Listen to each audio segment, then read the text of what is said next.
the governor of Ohio, Mike DeWine, who, among other things, added his state itself to a travel warning list. Governor DeWine, very good to have you. What is Neil, this thank you. travel restriction advice you're giving right now? Well, what we have always done is put a map up every Wednesday for the people of Ohio and put the positivity rates of states across the country. And 15% positivity is very high. And that's a warning. And so what we had to do today to be consistent and honest is to say Ohio is at 15% now. And so we want people, it's just one more caution.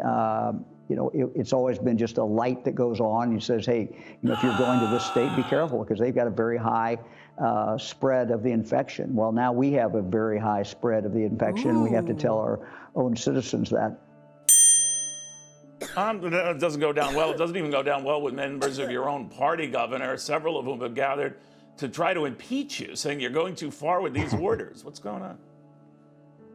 Well, there's 4 members of the General Assembly. There's 132 members of the General Assembly, and 4 of them think that I should be impeached. So they have every right to think that. But I'm going on about my business and, focused on what we have to get done, both with COVID related, but also, frankly, in the other things. We have a budget coming up, and a lot of discussions. The state legislature is in a lame duck session now, and I'm working with Senator Obhoff and Speaker Cupp and the 2 leaders, and we're working things through.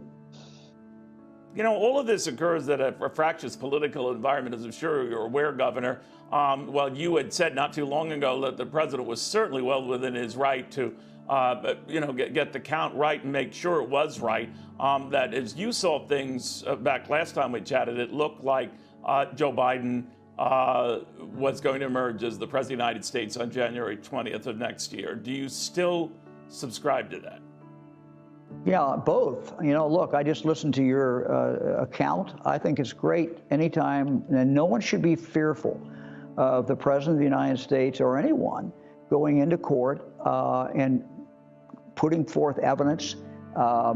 He has every right to do that. Our courts are great finders of fact, and the courts are open, and people have absolutely every right to use them, including the President of the United States. I also said that, it certainly, and this was a while ago, it certainly appeared that Joe Biden was going to be the next president. But look, I've had a very great relationship with President Trump. I was talking to him last night about an Ohio-related matter that didn't have anything to do with COVID. And whenever I've asked him, I've called him.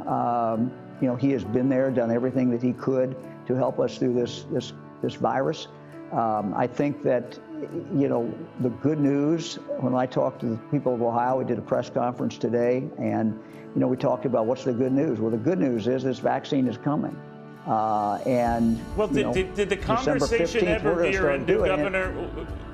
All right, but when you were talking to him last night, he had suggested maybe primarying you because of your comments that it looked like Joe Biden was going to be the next president. Did that ever come up? We didn't get into that. We talked about a challenge that we had in Ohio, something that I wanted their help on, and the president said he would see what he could do, and he always does that. So look, it's important to have that relationship, and I was proud to be his chairman in Ohio, and we won by about 8 points. All right, yeah, you're not too shabby there. So let me ask you a little then on this same issue, if you don't mind, sir. Bill Barr had much similar things to say about this whole issue of fraudulence and rigging elections, and has no doubt that maybe some of that was going on. But again, to your point, not to the degree that would have changed the outcome. Apparently, the president, from all reports, bristled at that. There was even some talk that he might still consider getting rid of the Attorney General. What do you think of that? Do you think that would be advisable for the president to fire his Attorney General?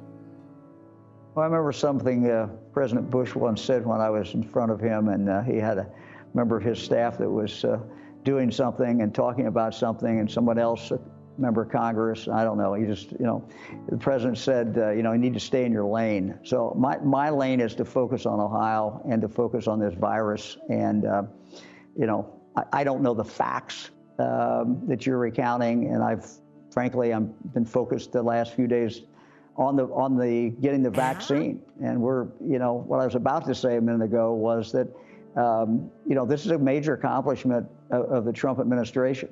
And it's coming. And it's coming, we think, around December 15th, and we're going to be putting shots in people's arms in Ohio, we hope, the next day. Yeah. So we're excited about it, and I think it's a major accomplishment of the administration. Governor, before I leave you, we're going to be going live to this Nevada hearing where this is really an opportunity for the Trump campaign to outline exactly the abuses that it sees that costs it not only in that state, that cost the president a win in that state, but in some of these other battleground states. Now, some have said that this battle will be only resolved when the Electoral College meets in less than 2 weeks.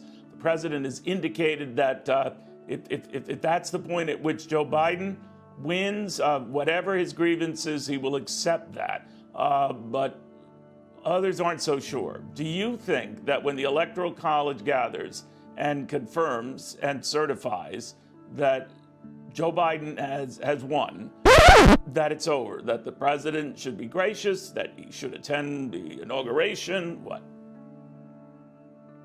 Sure, but look, that's what the president said. You just quoted the president as saying that that's what he would do. I take him at his word that he will do that. Well, he didn't say he would go to the inauguration or that he would go down happily about it. He would just say that that's the point. Well,